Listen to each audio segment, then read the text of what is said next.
Le casse de Nice. Partie 3. La grande évasion. Face à l'inondation qui menace de compromettre leur coup parfait, Albert Spaggiari et son équipe restent étonnamment calmes. Leur tunnel, pourtant soigneusement creusé, commence à se remplir d'eau, rendant leur fuite périlleuse. Mais Spaggiari avait prévu des plans de secours. Les braqueurs redoublent d'efforts pour transporter le butin en toute sécurité.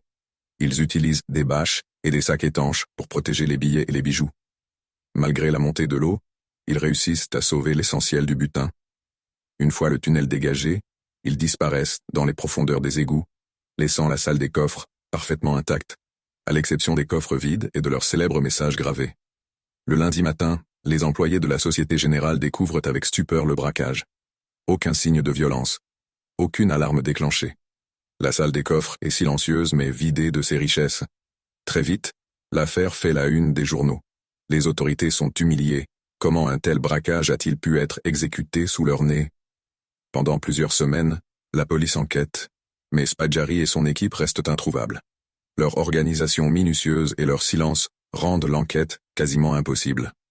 Pourtant, un détail finit par trahir le cerveau du casse. Lors d'un contrôle de routine, l'un des complices est arrêté, et les preuves remontent rapidement à Spaggiari. En 1977, Spaggiari est finalement arrêté et jugé. Lors de son procès, il joue de son charisme pour séduire le public. Mais fidèle à son audace, il réalise un dernier coup d'éclat. Il s'échappe du tribunal en sautant par une fenêtre et disparaît, laissant une fois de plus les autorités désemparées. Le casse de Nice reste gravé dans l'histoire comme un chef-d'œuvre de braquage, où l'intelligence et la patience ont triomphé de la force brute.